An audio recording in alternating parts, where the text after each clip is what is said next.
Good morning guys, welcome back to another episode of Bareham Engines. Let's get out in that workshop straight away and see what we got going on.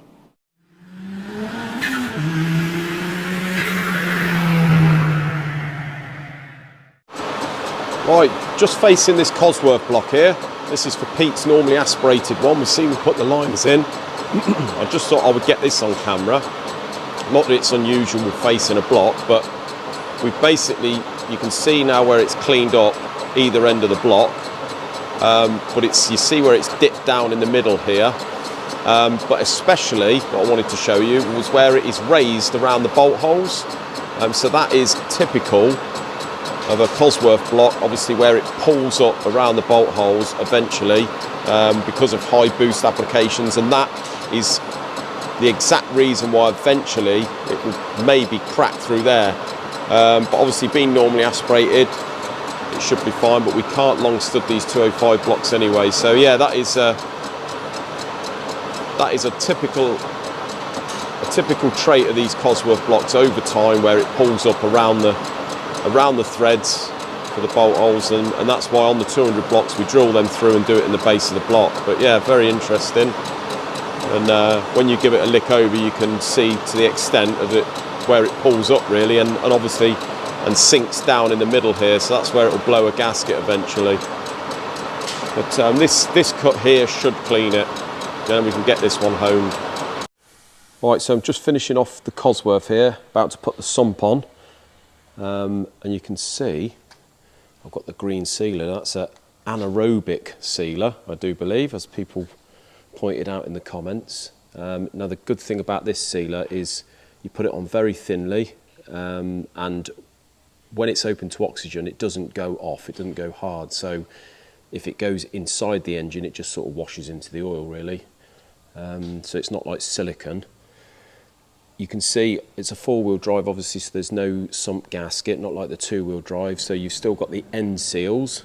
So there's a bit of a knack to putting these end seals on. What I normally do is trim the tag down the bottom that goes into the little cutout into the block, and you feed some silicone in there first, and when you push it, it comes out of these little gaps here, and that just seals that part of it. Same here, and I just put a little dab of silicone on each side of the outer of the seal and underneath, and the same on this side. This one here, now these are always a little bit too wide and they just want to sort of pop out sideways, so I just trim the tags either side, and just so it just sits in there nicely, nice and square, and doesn't come skew-if when you put the sump on. So another thing that you've got to be careful of with this, obviously it's a new oil pump, so we've changed the oil feed over.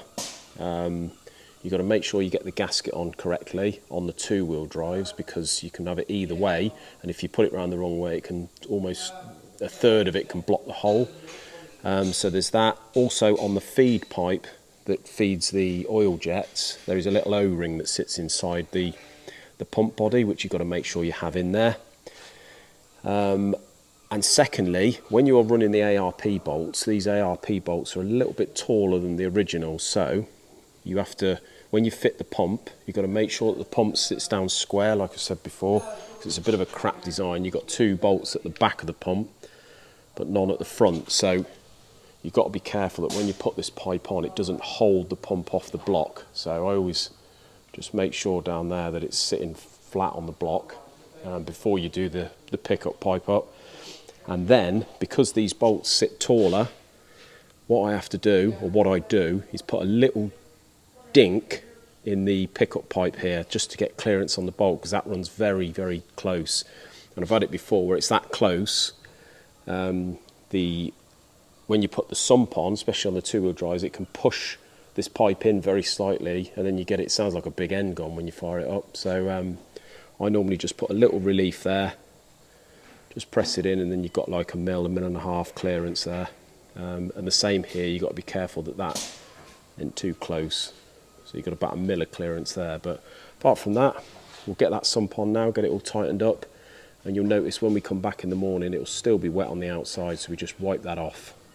Right then everyone, thumbnail and title time. So, bet you're all intrigued to know what is going on here with this thumbnail and title. This is like the old days, isn't it? Court, customer takes me to court. Anyway, This is regarding, going back now, this is regarding, remember the MGB situation? The smoking like hell after the engine we did. It weren't the customer that we was dealing with or the guy that owns it, it was a garage. And then it was the one where the garage bought the car back because it was smoking. And when we got in amongst it, first thing we found was the PCV was split. So we thought that may be the cause. And he's got right on his high horse about it, right on the back foot, come charging in, wanting to inspect it all. Didn't inspect anything when he was here. All he inspected was the rings. Of course, the new rings are like 50p's, he says. And like I say, didn't check anything else, just needed it to be the rings really. So that's what it was. So yeah, what is this all about? Who's taking me to court, and what is it all about? So I'm pretty sure I did a video on this, but we had, obviously, once we had the engine in bits, we put new rings in it, deglazed it again, it was all ready to go, absolutely fine. He wanted it back because we said, look, it's got a new PCV valve going in it, the carburetors are going to be all out of sync, etc. So he wanted it back to sort of fit it all himself, but we put it all on just so we haven't got bits lying everywhere and that, and just got the car running. Sure enough, it wasn't really smoking, but that was it. We didn't, as I say, he wanted it all back in bits really. So that's how they had it back. This is the garage. And then he reports a couple of weeks later to the owner that there was things missing. It wasn't put back together right. It was low on coolant. But as I say, he was meant to have it back, sort of non-running really. He wanted to put it back himself, but all we did was just chuck everything on. So that was the reason. We sort of spoke to him about that. But no, he sent the customer a bill, for his customer, the owner of the car, a bill. And of course, the owner has then forwarded us the bill, along with another bill. Now, I don't know what's happened, I can't even remember now, but the car went from that garage to another garage. It was an MG specialist. They've done a load of rectifying of bits and bobs that they say was missing and done, but bear in mind this other garage had it, so we didn't know who's done what. And so I sent him a letter and said, look, he sent us the bill for both of them. Both of the bills were about 350, 370 odd quid a piece plus the VAT.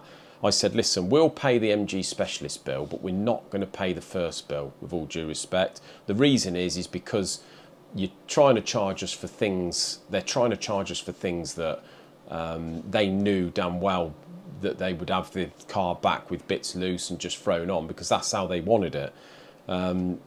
Also, he said he's found things that we personally don't think that we had anything to do with. Plus, the whole reason that the car was smoking originally, we think that is because of the PCV valve. But we, out of courtesy, out of goodwill, we obviously stripped the motor again, put new rings in, blah de blah. So that's the reason we're not paying that bill.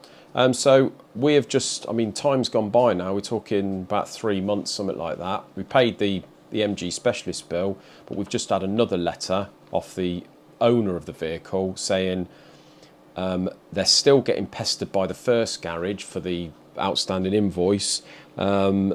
He still thinks that, although I sent him a letter clarifying why I'm not going to be paying that, he sent me a letter saying that if I don't pay it by the 15th of August, he is an ex-retired lawyer, and he's going to be taking us to court. This will entail court costs, fees, all of which will be added to the amount being claimed, and he expects to hear from me within the next couple of weeks. So that's where we are at the minute, guys. My feeling is it's 300 odd quid. I just can't be doing with the grief. I'd rather just sort of pay it really, but I thought I'd put it in a video just to see what you guys recommend. As I say, it's one of those situations where, for the sake of a few hundred quid, do we just pay it and say, look, that's the end of it? Or do we say, no, stand our ground, we don't believe that we should pay that bill because it was nothing to do with us, and just let it ride its course? I don't know, guys. Please feel free to comment down below on what you think about this. It's annoying, but if it was a couple of grand, then, you know, but it's a few £100, isn't it? What do you think, guys?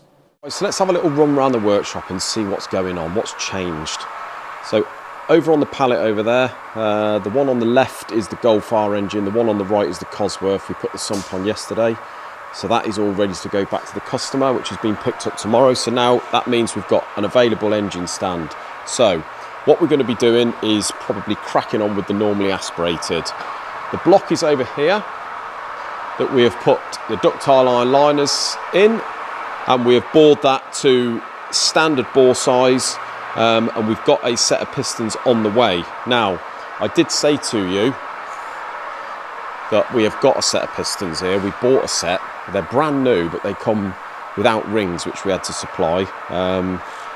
But unfortunately, when they arrive, they're a flat top, and they're not going to give us the compression we want. So with this cylinder head, I've worked it out that we need the one with the raised bowl on. So I've got one coming, and with that head the way it is at the minute, we're probably going to end up with about 12.2 to 1 or something like that, which would be ideal, but this is just too low. So I've got the rings coming for that. We'll stick them on the shelf, and I will make use of those in the future. But these are all the little bits that we've got that Paul's had lying about over the years. We've got a brand new pump that's been sitting there, so I've got to strip that, check it, clean all the pickup pipe up. Obviously these pistons we're not using. Rods, we've got some big end bolts coming, and we're obviously going to check and size the rods and balance all them. We've got the throttle bodies here, the beautiful Gem Vs, which we've cleaned up, and they're going to be going on the head. So the next step with this, better show you these. These are the Quaife steel cam pulleys. Now the beauty of this design is, one, they're steel. I don't particularly like the aluminium cam pulleys, because they seem to sort of wear, but these are pretty much getting on twice the amount of the aluminium ones, believe it or not. But I do like them because they're the peg type. Now this peg system here is similar to what they use on the Porsches. You've got a series of sort of offset holes, and what you do is you find your timing. That goes in the back and comes up through here, and these holes are all sort of different to those, and you basically find your timing, and you just you put the peg in whichever hole fits best with that one, and that is it. And once that's in, you've got your cap there which goes over the top, bolts up, and jobs are good. And I think for what we are building here, which is a normally aspirated Cosworth in a Mark 1 Escort, I think they look a far more period, and they will go a lot better with the sort of BDA style cover, rocker cover that he's got. So along with these throttle bodies on the side of it, they're going to look absolutely bloody lovely. So Paul's started to clean up a few bits. We've got a big wing 2-wheel drive Sump here. Rocker cover we're not using, obviously. We've got to clean up the flywheel. We've got a clutch being made at the moment from CG Motorsport, so looking forward to getting that, and then we can get the crank balanced, but only when we manage to sort a crank out, because at the moment we have got the crank, where is it? Here. This is the crank that Paul supplied. There. Sorry, cranks everywhere. This is the one that he supplied. That's just got to be polished. That's for the one that we're waiting for the liner on. All looks good, to be honest, except for one journal. It's not a big end out here. Unfortunately, not only is that big end measure about 15 thou down, but the crank is bent from this main to this main. It's bent ½ mil, so that isn't going to grind out. We're certainly not going to try and straighten it, so the crank is scrap. We've got one here which has been upstairs. It is ground, but John's just going to check it in a minute, but we may be able to grind that to 0.5 on both, and then I'll ring Paul and give him the good news, and we can use that one. I'll sell him that for cheap, because he's give us enough work and get it all balanced up, and that'll be absolutely cock on then. Perfect. So next step, we're just finishing honing the block, and I'll give this to Paul. He's going to give it a good wire brush, etc., and then he wants that painted satin black to go with the period look. Give it a good old thorough clean up on the stand, and it's all ready to be assembled. This Toyota here, Toyota MR2, this is Isaac's next project. He's going through this. We've got to measure and bore the block, face the block, obviously clean it up, lick a paint, just go through this. John's got to measure the crank, might be okay. I think it's standard. And we've got to balance it all, build it all up, this one. But Isaac's just going through the cylinder head now. So that is another one on the cards. Well, thanks ever so much for watching, guys. Join us on, what day is it today? Wednesday. Join us on Friday where we explain what this lovely tub of mayo is all about. Until then, have a great evening. Cheers, guys.